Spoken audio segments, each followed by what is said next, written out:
আমরা সাধারণত দেখি মানুষের মন, চিত্ত বিক্ষিপ্ত, চঞ্চল এবং অস্থির। যেই চঞ্চলতার মাধ্যমে আমরা অনেক প্রকারের দুঃখ অনুভব করি। এই দেহের দ্বারা পাপগুলোকে পরিত্যাগ করতে না পারলে, মনটাকে স্থির করতে না পারলে, প্রকৃত সঠিক ধর্মময় জীবনে প্রতিষ্ঠিত করতে না পারলে আমরা প্রকৃতপক্ষে এই মুক্তির পথে আসতে পারব না। একটা খুব সহজ কথা, একটা জাল যখন আমাদের পানির চাকা হয়, মনে করেন একটা জালি দিয়েছেন, জাল ধরেছেন, উপরে যতই সারাদিন পানি পড়লেও এই জালটা কিন্তু চিড়ে যায় না। যখন পানির সাথে ময়লা পড়ে, এই ময়লা যখন ওখানে আটকে যায়, তখন এই ময়লার ভারে জালটা চিড়ে যায়। ঠিক নাকি বেটি? আমরা চোখের দ্বারা দর্শন করি, কানের দ্বারা আমরা শ্রবণ করি, এইভাবে সারাদিন কত ভালো খারাপ, সত্য মিথ্যা, অন্যায় অপরাধ, ভালো খারাপ সব কিছু দেখা হয়, সব কিছু শোনা হয়। এটা আমাদের কানের দ্বারা শোনা আর চোখের দ্বারা দেখা। আর জালটা হচ্ছে যে মনের মধ্যে আমরা যে যা কিছু দেখতেছি, এটা নিয়ে যদি আমরা সঠিক চিন্তা করি, যা কিছু শুনতেছি এটাকে নিয়ে যদি আমরা সঠিকভাবে চিন্তা করি, তাহলে আমাদের মনের মধ্যে আর কোনো প্রকারের দুঃখ থাকে না, অসন্তোষ থাকে না। তখন আমরা কিছুটা হলে শান্তি পাই, সুখ পাই। আর যখন আমরা যাহা কিছু দেখতেছি, যাহা কিছু শুনতেছি, এগুলো দ্বারা আমরা যদি সঠিক সিদ্ধান্তে উপনীত হতে না পারি, তাহলে ওই জালের মধ্যে ময়লা আটকানোর মতো এটা এই ময়লাগুলো বর্ধিত হয়। তখন এগুলো যখন আর জালের ধারণ ক্ষমতা থাকে না, তখন জালটা ছিঁড়ে যায়। ঠিক তদ্রূপ আমাদের মনের মধ্যেও এই অবস্থা। দেখো, মনটাকে সঠিকভাবে নিয়ন্ত্রণ কিভাবে করে? এটা হচ্ছে যে চিন্তা। আমরা সঠিক কি চিন্তা করব? বুদ্ধ উপদেশ দিয়েছেন, বুদ্ধ যা কিছু দেশনা দিয়েছেন, উপদেশ দিয়েছেন, সব নির্বাণ এবং মুক্তির দিকে ধাবিত করার জন্য। কিন্তু কয়জন মানুষ চিন্তা করে নির্বাণ আর মুক্তি? নির্বাণ মুক্তি কি, এটা অনেকেই সেটা ভাবেন না। নির্বাণ মুক্তি এটা হচ্ছে যে ত্যাগের ফসল। ত্যাগ করতে করতে যখন ত্যাগের আর কোনো কিছু থাকবে না, তখন হচ্ছে যে নির্বাণ। কিন্তু যাদের সংসার, কর্ম, বিভিন্ন জীবিকার মাধ্যমে জীবন অতিবাহিত করে, তাহাদের প্রতিটা মুহূর্তে এই সাংসারিক চিন্তাটা করতে হয়। এই চিন্তা না করলে তাহাদের জীবন চলে না। তাহলে জীবন জীবিকার জন্য তাহাকে এই সাংসারিক দায় দায়িত্ব, কর্তব্য, কর্ম এগুলো নিয়ে চিন্তা করতে হয়। যারা আত্মমুক্তির জন্য চিন্তা করেন, তারা সংসার, পরিজন তা নয়, এমনকি নিজের দেহের জন্যও চিন্তা করেন না, এমনকি নিজের জীবনের জন্যও চিন্তা করেন না। তাহলে এইভাবে ত্যাগ অনুশীলন করা আসলে খুবই কঠিন কাজ। সেই জন্য বুদ্ধ যারা সংসারের জীবনে আবদ্ধ, লৌকিক চিন্তাতে যারা ব্যতিব্যস্ত, তাহাদের এই নির্বাণ এবং মুক্তির কর্মপথটা আসলে অনেক দুরূহ। কারণ পারে না জঞ্জাল থেকে তারা নিষ্ক্রান্ত পেতে, পারে না এই দেহের জ্বালা যন্ত্রণা দুঃখ সহ্য করতে, পারে না তারা এই লোকোত্তর বিষয়ে ভাবতে। এই তিনটে বিষয় যখন তাহাদের ওখানে পারে না, তখন নির্বাণ সত্যকে উপলব্ধি করতে পারে না। তো এই নির্বাণ সত্য উপলব্ধি করা অর্থাৎ তার কায়ের দ্বারা কোনো পাপ থাকবে না, বাক্যের দ্বারা কোনো প্রকারের সে দুষ্বাক্য বলবেন না, মনের দ্বারাও কোনো খারাপ চিন্তা করেন না। তখনই এখান থেকে সে মানে এই মুক্তির কর্মপথে আসতে পারে। দেখুন, যা কিছু দুঃখ আপনাদেরকে যদি বলি, জন্ম থেকে মৃত্যু পর্যন্ত সারাদিন যাদের জন্য এত কষ্ট, এত পরিশ্রম, এত মানসিক অশান্তি, শারীরিক জ্বালা যন্ত্রণা, অসন্তোষ, দ্বন্দ্ব, ঝগড়া, বিবাদ, কলহ, যুদ্ধ, মারামারি, ঠিক নাকি বেটে? যখন বন্যা আসে, প্রবল বন্যায় যেমন বিলের সমস্ত শস্যকে যেমন ওখানে বিলিয়ে নিয়ে যায়, ঠিক তদ্রুপ মানুষের যখন মৃত্যু হয়, তখন সব কিছু ফেলে চলে যেত। অথচ দেখুন, জন্ম থেকে মৃত্যু পর্যন্ত যার জন্য যুদ্ধ, যার জন্য এত অসন্তোষ, যার জন্য এত মারামারি, হানাহানি, দুঃখ, বেদনা, সব কিছু ওখানেই শেষ হয়েছে। তাহলে আমরা মানুষ হয়ে জন্ম নিয়েছি শুধু দুঃখ পাওয়ার জন্য, অসন্তোষ হওয়ার জন্য এবং নানান প্রকারের মানুষের মধ্যে দুঃখ সৃষ্টি করার জন্য কি আমরা মানুষ হয়ে জন্ম নিয়েছি?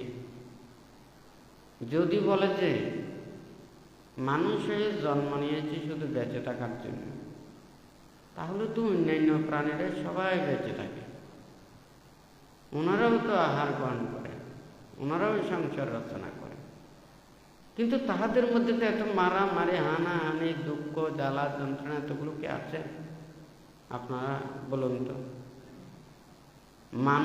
মানুষদেরকে নিন্দা, তিরস্কার, অপবাদ, তুচ্ছ, তাচ্ছিল্য, মানসিক যন্ত্রণা, শারীরিক যন্ত্রণা, কত এগুলো সারা জীবন এগুলো নিয়েই ব্যতিব্যস্ত থাকে। আপনি দেখুন তো, একটা পশু পাখিকে চিন্তা করে দেখুন তো, ওই প্রাণীটা কয় প্রকারের দুঃখ অনুভব করে, মানুষ কতটুকু অনুভব করতেছে আর অন্যান্য প্রাণীরা কতটুকু অনুভব করতেছে। এটা যখন চিন্তা করা হয়, আসলে আমরা মানুষ যতই আত্মগর্ব করি না কেন, নিজের আত্মহংকারটা বেশি, আমাদের কার কি গুণ আছে আমরা এগুলো দেখাতে চাই, কার কি শক্তি আছে এগুলো দেখাতে চাই, মানুষের প্রশংসা পেতে চায়, মানুষের মানে সমাদর পেতে চায়। একটু করে চিন্তা করে দেখুন, যারা স্বার্থের জন্য পারে না এমন কোনো কাজ নেই, আপনাকে মাথায়ও তুলে ফেলতে পারবে, আপনাকে আকাশেও তুলে ফেলতে পারবে, যদি স্বার্থ পায়। আর যখন দেখা যায় ওখানে স্বার্থ কোনো কিছু লাভ নেই, তখন দেখা যাবে যে আর ওই আকাশের মতো না, খালি প্যাকেট যেমন আবর্জনাপূর্ণ মনে করে, যেমন ওই ডাস্টবিনে ফেলে দেয়, ঠিক তদ্রুপ মানুষ যখন তাহাদের সেই স্বার্থটা যখন ওখানে পায় না, তখন আকাশ থেকেও সে খালি বলে দিন ওখানে ডাস্টবিনে টেনে ফেলে দিতে চায়। ঠিক আছে নাকি নেই? এই মানুষ, আমরা যতই কিছু ভালো বলি না কেন, মানুষ পারে, ভালো হতেও পারে আবার খারাপ হতেও পারে। অন্যান্য পশু পাখিদের চাইতে আমাদের মানুষের জীবন আসলে অনেক দুর্লভ। অর্থাৎ অন্যান্য প্রাণীদের মধ্যে নেই একটা প্রাণী অন্য প্রাণীর জন্য নিজের জীবনকে বিলিয়ে দিয়ে সেবা যত্ন, অপরের কল্যাণ মঙ্গল এগুলি চিন্তা করে, অন্য প্রাণীদের মধ্যে দেখা যায় না। কিন্তু আমাদের মানুষের মধ্যে দেখা যায়, যারা মানুষের কল্যাণের জন্য, ভালোর জন্য, সেবার জন্য তাহাদেরকে এইভাবে সহযোগিতা করে থাকে, সাহায্য করে থাকে, উপকার করে থাকে, মঙ্গল চিন্তা করে থাকে। তাহলে সবাই কিন্তু এটা চিন্তা করে না, সবাই এটা পারে না। কেন পারে না? তাহারা যার যার সে ব্যস্ততার কারণে, যার যার স্বার্থের কারণে সেগুলোতে পারে না। নির্বাণ এবং মুক্তির কর্মপথের চিন্তা এটা সবার কাছে উৎপন্ন হয় না। একটা বোধি বৃক্ষে কিংবা বটবৃক্ষের অনেক বীজ হয়।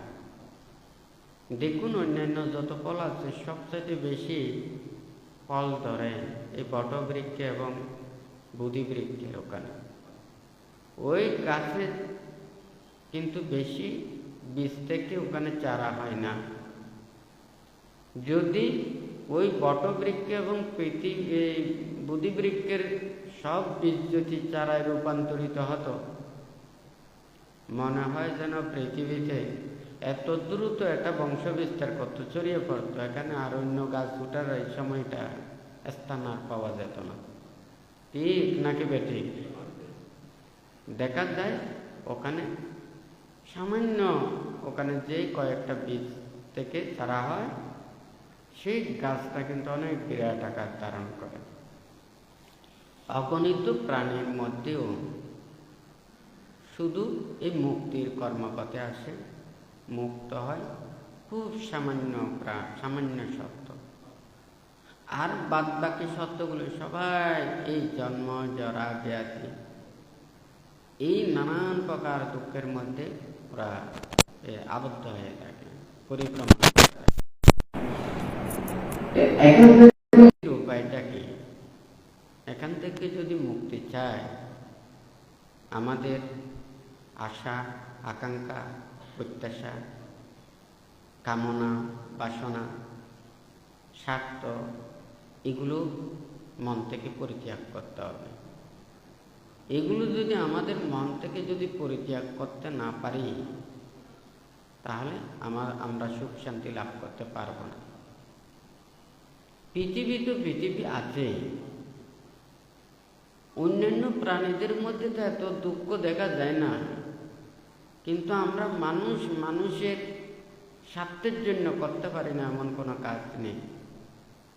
কারণ অন্যান্য প্রাণীদের স্বার্থ ছোট, কিন্তু আমরা মানুষের স্বার্থটা অনেক বড়। আমার মনে হয় এই বড়টা কোনোদিন এটা চিকন করা যাবে না। এটা যত বড় করতে চায় তত বড় হয়। তাহলে এইগুলোর কারণে একটা রাজ্যের মধ্যে তো রাজা একজন হন। সবাই যদি রাজা হতে চায় তাহলে কি ওখানে রাজ্য চলা যাবে? রাজ্য চলবে না। এখন তো সবাই আমরা রাজা হতে চাই। এইটা হচ্ছে আমাদের সবচেয়ে বেশি এখান থেকে শুরু হয়। দেখুন একজন মানুষ যদি চিন্তা করে আমাদের কতটুকু পর্যন্ত প্রয়োজন, আমাদের এতটুকু পর্যন্ত প্রয়োজন, কিন্তু আমরা ততটুকুতে সন্তুষ্ট নই। একজন মানুষের একটা ঘরই যথেষ্ট, কিন্তু আমার টাকা আছে, পয়সা আছে, ধন আছে, দৌলত আছে, আমার 100টা ঘর লাগবে। কথা চিন্তা করে দেখুন। এই একজন মানুষ যখন নিজের এটা রক্ষা করতে খুব সহজ হয়, 100টা রক্ষা করতে গিয়ে তার দুঃখটা আরো বেড়ে যায় না? হয় নাকি না? একটা গাছে যখন ডাল কম থাকে এই গাছটা কম ভাঙে। এই শাখা প্রশাখা ডাল যত বেশি এটা হয়, শুধু গাছের ভয় নয়, গাছের নিচে যে প্রাণী থাকে তাদেরও ভয়। ঠিক আছে নাকি নেই? কিন্তু সবাই ছায়ার জন্য গাছের নিচে বসতে চায়। কিন্তু দেখুন, বিপজ্জনক যদি গাছের নিচে যদি ওখানে যদি বসে, নিজের প্রাণের ঝুঁকিও ওখানে আসতে পারে। হ্যাঁ, কখনো লাভের জন্য, স্বার্থের জন্য, হ্যাঁ, লোভের কারণে ধর্মকে অপব্যবহার করবেন, নীতিকে অপব্যবহার করবেন। কারণ নীতি চলে যাওয়া মানে ধর্ম হারিয়ে যাওয়া। মানুষ একদিনে খারাপ হয় না। আজকে একটা খারাপ কাজ, কালকে একটা খারাপ কাজ, এইভাবে করতে করতে যখন তার খারাপ কাজের অভ্যস্ত হয়ে যায়, তখন সে আর ভালো থাকতে পারে না। মানুষ অভ্যাসের দাস। আমরা নীতিগত কথা সবাই শুনি, কিন্তু মানি না। মিথ্যা বলা মহাপাপ, প্রাণী হত্যা মহাপাপ। হ্যাঁ, এই নীতির কথাগুলো সবাই জানে, কিন্তু মানে কয়জন? এই জগতের মধ্যে টাকা পয়সা দন দৌলতের অভাব নেই, অভাব আছে শীলবানের অভাব আছে, সৎ মানুষের অভাব আছে, নীতির অভাব আছে। হ্যাঁ, আমার কাছে নীতি থাকলে, আমার কাছে ধর্ম থাকলে আমি কখনো দুর্বল না। কারণ যেই ধর্ম থাকবে, যেই সততা থাকবে, এটা আমার সাথে সাথে থাকবে। আর যারা বাহ্যিক জিনিস দিয়ে গর্ব করে, এগুলোকে রক্ষা করতে গিয়েও তারা ভালো থাকতে পারে না। নিজের প্রতি আত্মবিশ্বাস লাগবে। আমরা প্রত্যেকেই কর্মফল বিশ্বাসী। কর্মফল কেন বলেছেন বুদ্ধ? আমি যদি কর্মফল বিশ্বাস না করি, আমরা সব সময় আরেকজনকে দোষারোপ করব। হ্যাঁ, কেন? ওই সবসময় শত্রুটাকে আমরা চিন্তা করি। আমি দুঃখ পেলেও আরেকজন শত্রুর কথা, আমি ভুল করলেও আরেকজন শত্রুর কথা হয় নাকি না? যাকে আমরা পছন্দ করি না, যাহাদের আমার দেখতে ভালো লাগে না, এই সবসময় সন্দেহ ওই দিকে যায়। কথাটা ঠিক নাকি বেটি? অথচ দেখা যায় মিত্ররূপী শত্রু যে আপনার তত বেশি ক্ষতি করে, এটা কিন্তু আপনি চিন্তাও করেন না। আসলে প্রকৃত যেগুলো শত্রু, এগুলো মিত্রের রূপ ধারণ করে। আর যারা সরাসরি শত্রুর মতো দেখায়, আসলে এটা আপনাদের শত্রু না। এটা আপনারা সব কিছু পরীক্ষা করে দেখতে পারবেন।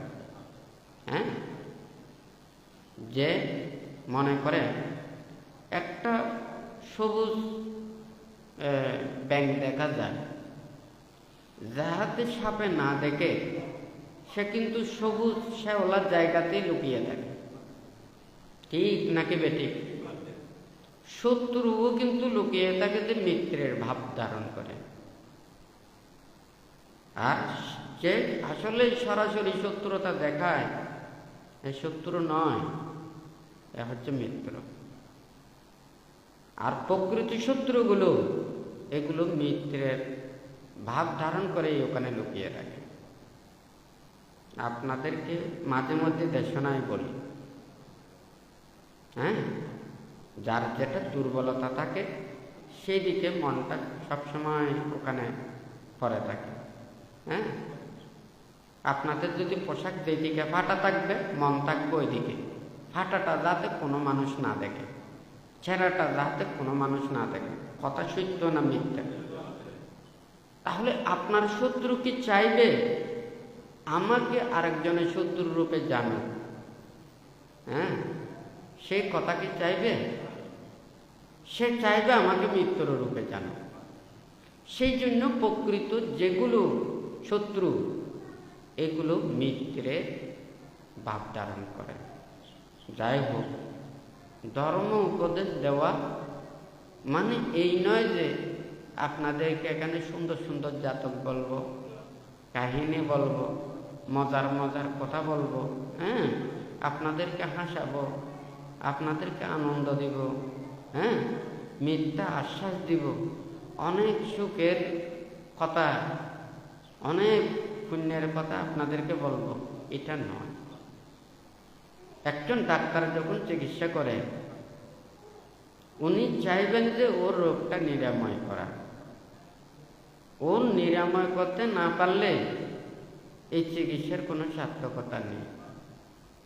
তো ধর্ম উপদেশের সার্থকতা আসবে আপনাদের মনের ভিতরের পাপগুলো যদি দূরীভূত করেন, সন্দেহগুলোকে দূরীভূত করেন। হ্যাঁ, বুদ্ধ আমাদেরকে কিভাবে শিক্ষা দিয়েছেন, কি নীতি শিক্ষা দিয়েছেন? বুদ্ধ যেইভাবে উনি বুদ্ধিজ্ঞান লাভ করে, উনি অসংখ্য কল্পকাল ধরে 30 পারমে পূর্ণ করার জন্য অনেক কষ্ট ত্যাগ স্বীকার করেছেন। বুদ্ধিজ্ঞান লাভের পরও উনি 45 বছর যাবৎ অনেক কিছু দুঃখ দেখেছেন, যেই দুঃখ এমনি সাধারণ মানুষ হজম করতে পারবে না, অতীতের গুলোও পারবে না, বুদ্ধিজ্ঞান লাভের জন্য যে প্রচেষ্টা করেছেন এগুলোও পারবে না, বুদ্ধিজ্ঞান লাভের পরে 45 বছর যাবৎ যেই ওখানে নির্যাতন করেছে এগুলোও সহ্য করতে পারবে না। তো বুদ্ধ আমাদেরকে কি দিয়েছেন? এই পৃথিবীর কোনো কিছু এটা থাকবে না। আমাদের কি থাকবে? আমাদের থাকবে মন। হ্যাঁ, আমরা যদি এই মনটাকে যদি আমরা নিয়ন্ত্রণ করতে পারি, কায় বাক্যের যে অকুশলগুলোকে যদি পরিত্যাগ করতে পারি, তাহলে হয়তো আমাদের কিছুটা সম্ভব। অজ্ঞানী মানুষেরা লৌকিকের কথা চিন্তা করে নিজেকে নষ্ট করে ফেলে, আর জ্ঞানী মানুষরা এই পৃথিবীতে আবির্ভূত হয়ে ওনারা যতটুকু পারেন আরেকজনের মঙ্গল কল্যাণ সাধন করে, কারো ক্ষতি না করে, কারো দুঃখ কামনা না করে, সৎভাবে জীবন আচরণ করে, নিজেরও মঙ্গল সাধিত করে এবং অপরেরও যতটুকু পারেন মঙ্গল করে, ওনারা আস্তে আস্তে মুক্তির দিকে, ভালোর দিকে ওখানে আসার জন্য চিন্তা করেন। আর অজ্ঞানী মানুষেরা এগুলো চিন্তা করেন না, ওনারা সবসময় নানান কিছু চিন্তা করেন। বুদ্ধ ধ্যান করেছেন, বন জঙ্গলে ধ্যান করেছেন, উনি অরণ্যে বৃক্ষতলে খোলা জায়গাতে অবস্থান করেছেন, কঠোর ত্যাগ করেছেন। এতটুকু ত্যাগ অনুশীলন করে সাধারণ মানুষের সব চিত্ত, চেতনা, মন, মানসিকতা এইগুলোকে অবলোকন করে উনি ধর্মদান দিয়েছেন। কিন্তু সত্যটা আসলে বলা যায় না। আপনারা যেগুলো বলেন এটাও সত্য। কেউ খারাপ কাজ করেও দুনিয়া হতে পারে, কেউ ভালো কাজ করেও দুনিয়া হতে পারে, কেউ পরিশ্রম করেও দুনিয়া হতে পারে, কেউ পরিশ্রম না করেও দুনিয়া হতে পারে। হ্যাঁ, তো এটা তো তেমন কোনো কথা নয়। ধনী বলতে বোঝায় যার আয়ত্তে বেশি আছে, হয় নাকি না? সে বৈধভাবে হয়েছে নাকি অবৈধভাবে হয়েছে এগুলো মানুষ চিন্তা করে না। হ্যাঁ, কিন্তু মানুষের শান্তি বলে বলে কথা আছে। যারা অন্যায়, অপরাধ, পাপ, নানান ধরনের অকুশল কর্মে রত থাকে, তারা শান্তিতেও থাকতে পারেন না, তারা সুখী অবস্থান করতে পারেন না। বুদ্ধ আমাদেরকে বলেছেন এই জগতের নানান কিছু এগুলি চিন্তা না করে পরমাত্মিক চিন্তা করার জন্য। অর্থাৎ আমার কায়ের দ্বারা যদি কোনো পাপ কাজ না করি, বাক্যের দ্বারা যদি কোনো ধরনের দুষ্বাক্য ভাষণ না করি, মনটাকে যদি আমরা স্থির রাখতে পারি, এটাই আমাদের প্রকৃত সুখ শান্তির লাভের একমাত্র উপায়, এটা বুদ্ধ বলেছেন। কিন্তু পার্থিব এগুলোতে থাকলে কোনোদিন মানুষ আসলে প্রকৃত সুখ লাভ করতে পারে না। একটা রাজ্যের মধ্যে প্রধান হচ্ছে যে রাজা। আসলে কি রাজা সুখে থাকেন? একজন দিন ফকির যেই সুখে থাকেন, এই রাজা কিন্তু এই সুখে নেই। রাজা সবসময় মৃত্যু ভয়, শত্রু ভয়, কখন তাকে আক্রমণ করতে পারে, তাকে হত্যা করতে পারে, হ্যাঁ, কোন সময় রাজ্যে আক্রমণ করতে পারে, হয় নাকি না? আসলে নিশ্চিন্তে কি উনি ঘুমিয়ে যেতে পারেন? পারেন না। কিন্তু একজন ফকিরও কিন্তু উনি দিনে রাতে নিশ্চিন্তে উনি অবস্থান করতে পারেন। কিন্তু আমরা রাজা হতে চাই, সবাই রাজা হতে চাই। হ্যাঁ, কারণ রাজার সুখটা বেশি মনে হয়। কিন্তু এই সুখের তো কোনো শেষ নেই। বুদ্ধ বলেছেন নাতি তানহা সামুনাদি, এই নদীর যেমন ওখানে শেষ নেই, তৃষ্ণারও শেষ নেই। যত উপরে ওঠে তত তাদের বয়টা বৃদ্ধি প্রাপ্ত হয়। তো যাই হোক, পারমার্থিক চিন্তা করতে চাইলে এটা অনেক ধরনের। সেজন্য ভাঙতে বলেছে যে কি নির্বাণ এবং মুক্তি এটা কোনো জিনিস নয়, এটা কোনো পুণ্য নয়, এটা উপলব্ধির বিষয়। যাহাদের মনের মধ্যে আশা, আকাঙ্ক্ষা, প্রত্যাশা, কামনা, বাসনা এগুলো মন থেকে বিদূরিত করতে পারবে, কায় বাক্য মনটাকে সংযত করতে পারবে, সেই ত্যাগের দ্বারাই একমাত্র নির্বাণকে উপলব্ধি করা যায়। কিন্তু আর অন্য কোনো কিছু দ্বারা সম্ভব নয়। বুদ্ধ তো বলেছেন জন্ম দুঃখ, জরা দুঃখ, ব্যাধি দুঃখ, মরণ দুঃখ, অপ্রিয় সংযোগ দুঃখ, প্রিয় বিয়োগ দুঃখ। হ্যাঁ, এই দুঃখ কে অনুভব করতেছে না বলুন তো? টাকা পয়সা ধন দৌলত থেকে যারা আরামে আয়েসে আছে ওদের দুঃখ আরো বেশি। যখন প্রিয় বিচ্ছেদ বেদনা, হ্যাঁ, অপ্রিয় সংযোগ বেদনা, হ্যাঁ, সকল প্রকারের ওখানে একটার পর একটা রোগ যন্ত্রণা, হ্যাঁ, শোক যন্ত্রণা, এই আর্তনাদ বিলাপ এগুলো সবাইকে এটা ভোগ করতে হয়। যখন তারা সকল কিছুকে এগুলো অনিত্যতা বসে ওনারা ভাবনা করে যখন থাকে, তখন তাহাদের শুধু দেখা যায় যে এগুলো সব দুঃখ দুঃখ, দেহটাও দুঃখ, প্রতিটা মুহূর্তেও দুঃখ। এতগুলো দুঃখের মধ্যে থেকেও এই দুঃখ থেকে পরিত্রাণ পাওয়ার জন্য, নির্বাণ এবং মুক্তি লাভের জন্য এটা চিন্তা করেন না।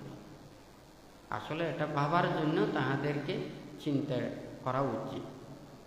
যেমন মনে করুন যারা লেখাপড়া বিদ্যা শিক্ষা করেন, উচ্চশিক্ষা হলে যেমন ওনারা চিন্তা করেন আমি ডাক্তার হব, মাস্টার হব, প্রফেসর হব, ইঞ্জিনিয়ার হব, তাহাদের এগুলো যেমন ওদের মাথায় আসে, ঠিক তদ্রূপ আমাদের জনসাধারণ মানুষের মধ্যেও নির্বাণ এবং মুক্তির এটার যে গুরুত্ব, এটা আমাদের সাধারণ মানুষের কাছে পৌঁছাতে হবে।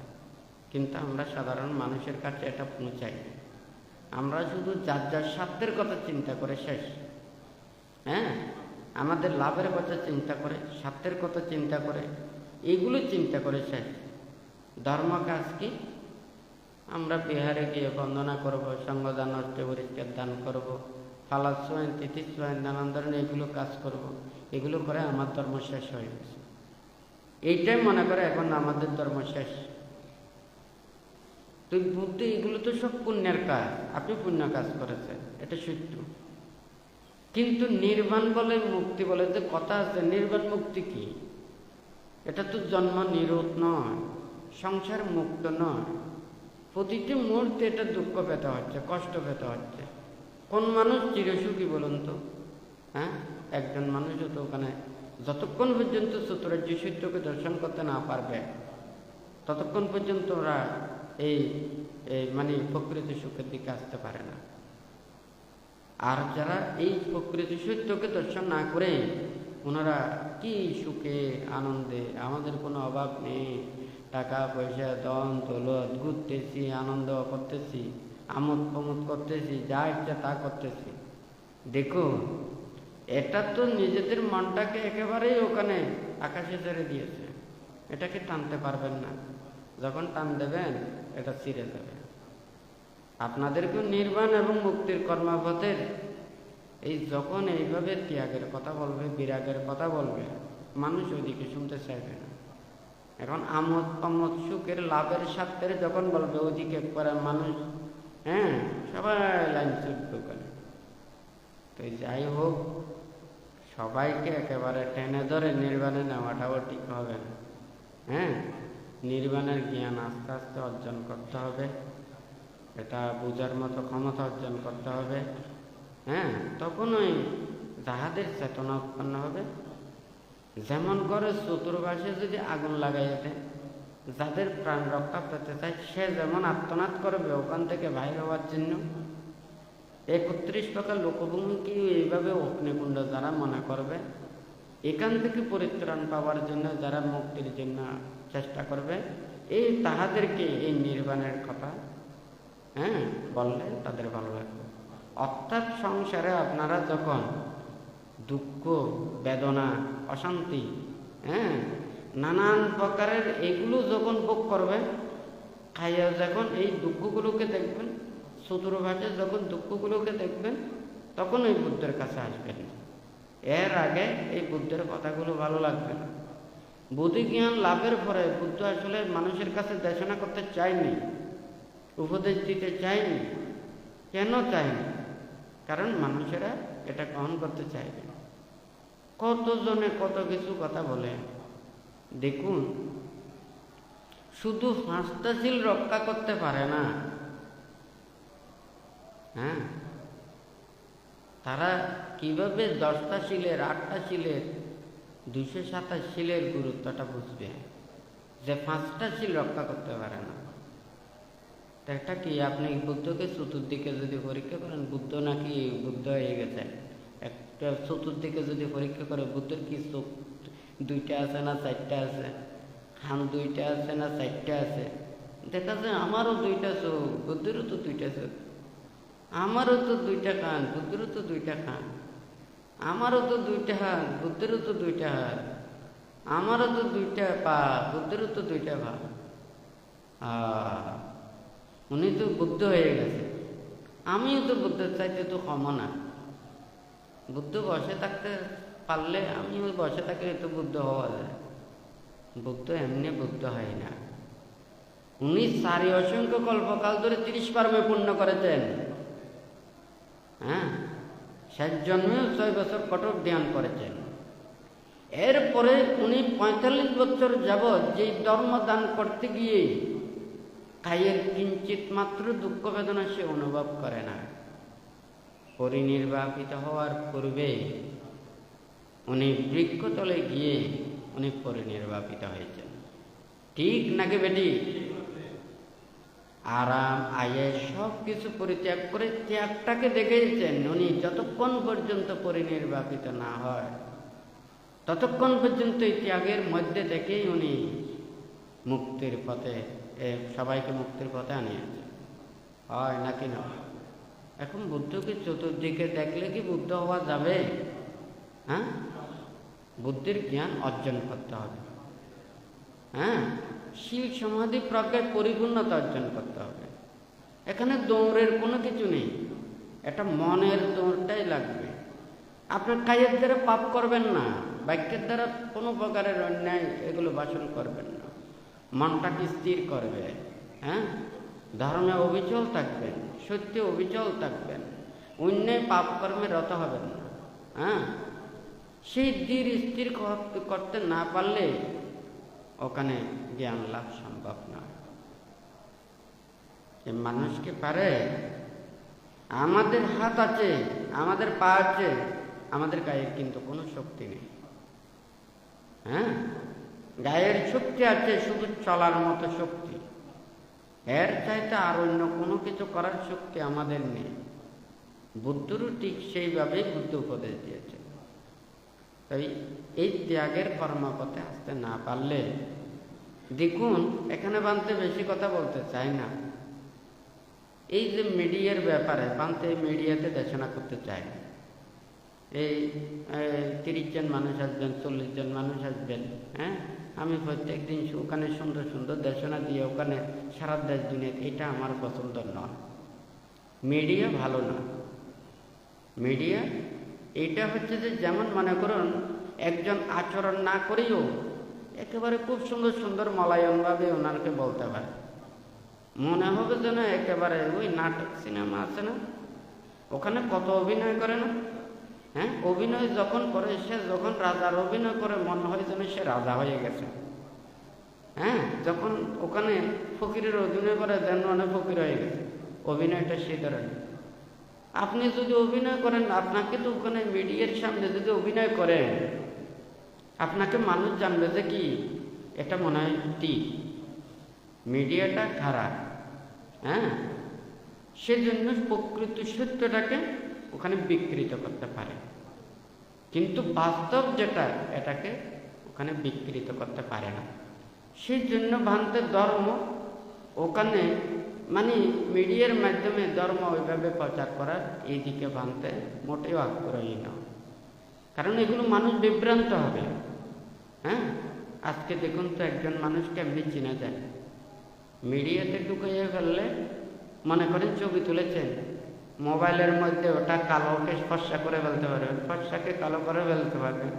হ্যাঁ, মোটাকে চিকন করে ফেলতে পারবেন, চিকনটাকে মোটা করে ফেলতে পারবেন। মানুষ বিভ্রান্ত হবে নাকি হবে না? কিন্তু একজন বাস্তব মানুষকে কি পারা যাবে? তাহলে একটা জিনিস যখন ওখানে মিডিয়াতে ঢুকে যায়, ওগুলোকে বিভ্রান্ত করতে পারে। সেই জন্য ধর্মকে কোনো সময় এখানে নেবেন না। বানতে এটা আগে থাকতেই বানতে বলেছে, প্রযুক্তি মানুষের যত ওখানে উপকার করছে তার চাইতে ক্ষতি আরো বেশি মানে করবে। কেন বানতে অনেক বছর আগে থাকতেও বানতে দেশনাই বলেছে না? হ্যাঁ, সময় সময় দেখা যাচ্ছে শত শত বিমান আকাশের উপর থেকে পড়বে, বানতে এই কথাগুলো বলে নাই দেশনাই? হ্যাঁ হ্যাঁ, যখন রাডার যখন ওখানে শেষ করে ফেলবে, রাডারের সাথে যেগুলো সংকট থাকে এই বিমানগুলো দূরত পড়বে, এগুলো বানতে দেশনাই তো আগে বলেছিল। যারা অদর ধর্ম আচরণ করবে না, তারাই ধর্মটাকে ধ্বংস করে, অন্য কোনো মানুষ নয়। হ্যাঁ, এটা তো বানতে দেশনাই আগে বলেছে। মানুষের মন যখন খারাপ হয় তখন এই পৃথিবীতে আর কোনো কিছু এখানে আর ভালো থাকে না। স্বর্গের মানুষ যখন মানুষের মধ্যে আসে তখন এটা স্বর্গের রূপ ধারণ করে।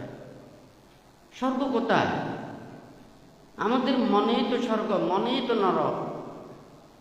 মানুষের মনের ভিতরে যখন পাপ জাগ্রত হয়, অসুরত্ব ভাব জাগ্রত হয়, তখন সেই মনের সে পাপগুলোই ওখানে যেখানে সে যাবে ওখানে নরকের ওখানে সৃষ্টি করবে।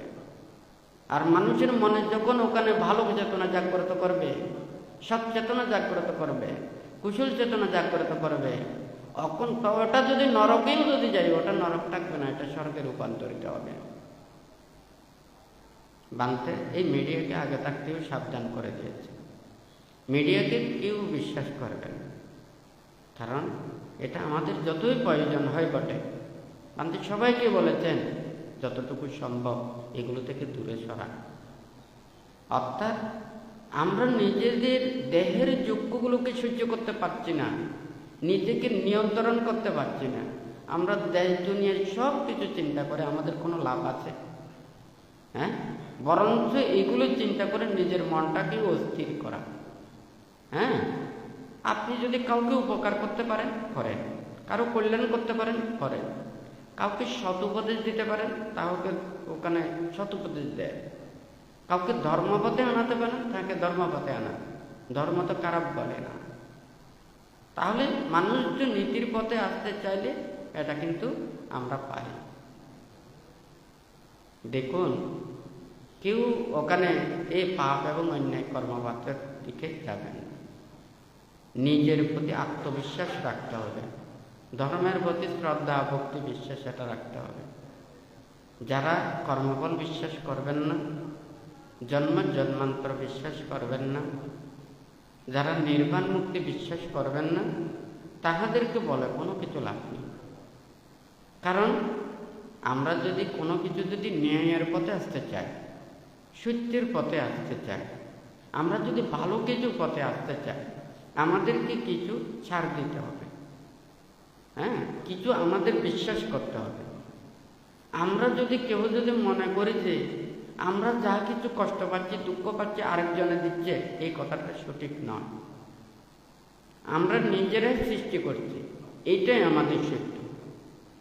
দেখুন, আপনারা তো যখন ছোট শিশু ছিলেন আপনাদেরকে কেউ ধার্মিক বলেছে, অধার্মিক বলেছে, ভালো খারাপ বলেছে, সত্য মিথ্যে বলেছে, পুণ্যবাণী পাপী এগুলো বলেছে, শিক্ষিত অশিক্ষিত বলেছে। এই ছোট শিশু আস্তে আস্তে যখন সে শিক্ষা লাভ করেছে তাকে শিক্ষিত বলেছে, হয় নাকি? ভালো কাজ করেছে তাকে ভালো মানুষ বলেছে।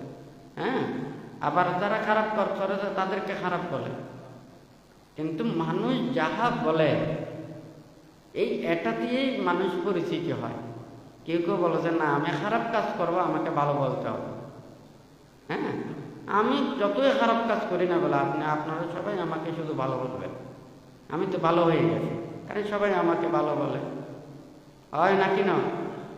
কিন্তু এটা হয়তো মানুষের মুখে বলা ভালো, কিন্তু প্রকৃত ভালো না। একজন মানুষ যখন সে রোগাক্রান্ত হয়ে যদি রোগে কষ্ট পায়, তা আমি যদি বলি যে তুমি সুস্থ বলো, সে যদি ডরে ভয়ে বলে যে আমি খুব সুখে আছি, আমি সুস্থ হয়ে গেছি, আসলে কি সুস্থ? ঠিক তদ্রূপ একজন সে অন্যায় পাপ অপরাধ অকুশল কর্ম করে, সে ভালো নাম বললেও সে এই ভালো সুখটা লাভ করতে পারে না। আর যারা ভালো কাজ করে তাকে যতই খারাপ বলুক না কেন, যেমন মনে করুন একজন মানুষের সে সুস্থ, রোগ নেই, হ্যাঁ, শরীরে কোনো জ্বালা যন্ত্রণা নেই, সে বলছে যে কি আমার কষ্ট হচ্ছে, দুঃখ হচ্ছে। সে কষ্ট হচ্ছে দুঃখ হচ্ছে বলে কি সে দুঃখ পাবে? দুঃখ পাবে না। তো এই যাই হোক, এখানে বাংতে সবসময় বলতে চাই, ধর্ম শ্রবণ করার সাথে সাথে এটা ভাবতে হবে, চিন্তা করতে হবে আমরা কতটুকু শিখ পালন করছি, ধর্ম কথা ভাবছি, কারো কোনো অনিষ্ট চিন্তা করছে কিনা, কাউকে কোনো দুঃখ দিচ্ছে কিনা, কেউ আমার দ্বারা কষ্ট পাচ্ছে কিনা। হ্যাঁ, আরেকজনকে ক্ষতি করা নিজের ক্ষতি সাধন করা। বুদ্ধ উপদেশ দিয়েছেন যে কি বায়ুর প্রতিকূলে যদি আমরা ধুলা নিক্ষেপ করি, তখন সেই ধুলা কিন্তু আরেকজনের কাছে যায় না, এটা আমাদের কি নিজের গায়ে পড়ে। ঠিক তদ্রূপ অপরজনকে যদি আমরা অনিষ্ট করতে চাই, নিজেরই অনিষ্ট হয়। একজন দিনে আনে দিনে খেলেও তারাও ভালো কাজ করতে পারে, যে অফিসিয়ালি কাজ করে ও ভালো করতে পারে, আবার অফিসিয়াল মানুষও খারাপ করতে পারে, দিনে আনে দিনে মানুষও খারাপ করতে পারে। দেখুন একজন যদি খেটে খাওয়া মানুষ একটা পথ দিয়ে যায়, হ্যাঁ, কারো জিনিস অনিষ্ট হচ্ছে দেখে সরাইয়ে রাখে, তার যেমন ওখানে পুণ্য হয়। আবার দিনে আনে দিনে মানুষ ওখানে পথে যদি একটা কাঁটা দেখে, হ্যাঁ, বাইরের কাঁটাটা ওখানে পথে দিয়ে যায়, তখন দেখা যাবে যে ওটা পাপ সৃষ্টি হবে।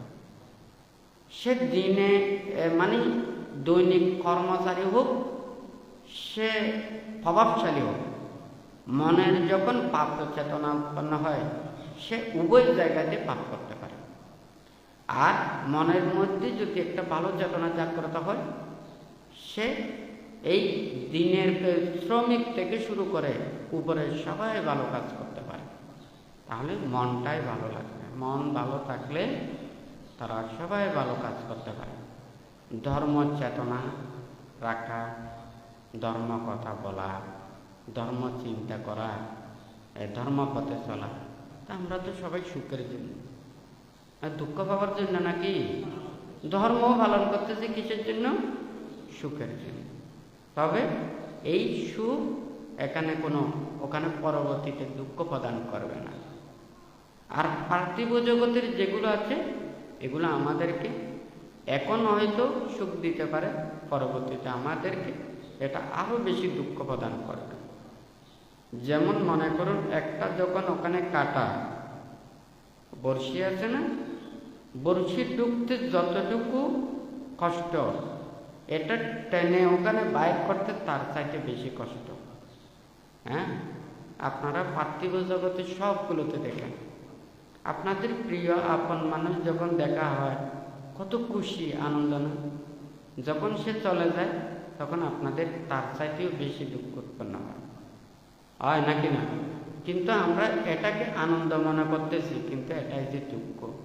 বুদ্ধ বলেছেন এটা প্রতিটা মুহূর্তে আমরা দুঃখ পাচ্ছি, নীরব নিস্তব্ধ, হ্যাঁ, নিজের কায় বাক্য মনটাকে সংযমিত করে ধীর স্থিতি সংযত জীবন আচরণ করা, ধর্মত জীবন আচরণ করা, শীলময় জীবন আচরণ করা, বুদ্ধ এগুলোকে প্রশংসা করেছেন।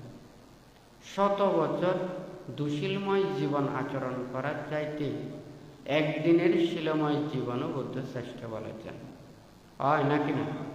আমরা তো এই দুর্লভ মানব জন্ম লাভ করেছি, যতদিন আমাদের জীবনটা আছে ততদিন সহশীল বিনয় নিয়ম নীতিতে থেকে সত্যির কর্মপথে থেকে নিজেদেরকে চলাটাই এটা বুদ্ধ উপদেশ দিয়েছেন। তো যাই হোক, আজকে আপনারা যারা সমবেত হয়েছেন, আজকে কিছু কথাও বলেছি। আসলে মানুষ বেশি না থাকলে ওই প্রান্তে মিডিয়া দিয়ে ধর্ম প্রচার করতে চায় না। হ্যাঁ, এটা ধর্ম উপদেশ সুন্দর করে বলে প্রান্তের সাইতেও অনেকজনে সুন্দর সুন্দর করে ওখানে মিডিয়াতে ছাড়তে পারে। হ্যাঁ, দেখা যাবে যে মুখে যতই মধু, অন্তরে তো বিষ থাকলে এটা মধুরকে ক্রিয়া করতে পারে না, বিষেরটাই ক্রিয়া করে। হয় নাকি না? এই বুদ্ধির ধর্ম উপদেশটাও সেই কারণে, যদি এই মানুষের মানুষ সরাসরি প্রত্যক্ষ ধর্মকে উপলব্ধি না করে, হ্যাঁ, এগুলো দ্বারা যদি জ্ঞান লাভ হতো তাহলে বর্তমান সময়ে বেশি জ্ঞান লাভ করত। কিন্তু কেন তারা পারছে না? কারণ শ্রদ্ধা, ভক্তি, বিশ্বাস এটা যথাযথ নেই। কারণ এখানে বিশ্বাস কেমন করবে? একটা যখন ছবি দেখবে মোটাকে চিকন করে ফেলে, চিকনকে মোটা করে ফেলে, কোনটাকে বিশ্বাস করবে? হয় নাকি না? আর প্রত্যক্ষ যখন, এটাকে তো আপনি ওটাকে উল্টাপাল্টা করতে পারবেন। ধর্মকেও এইভাবে প্রত্যক্ষ ধর্মকে উপলব্ধি করতে হবে। প্রত্যক্ষ না করে যখন এগুলোতে যখন মানুষ বিশ্বাসী হয়, তারা প্রকৃত ধর্ম থেকে বঞ্চিত হবে। তো যাই হোক, প্রত্যেকে ধর্ম আচরণ করবেন, সত্য পথে চলবেন, নীতির পথে চলবেন। প্রত্যেকের প্রতি প্রান্তের পুনরায় আশীর্বাদ জানিয়ে প্রান্তের সংক্ষিপ্ত উপদেশ এখানেই পরিসমাপ্ত করছি।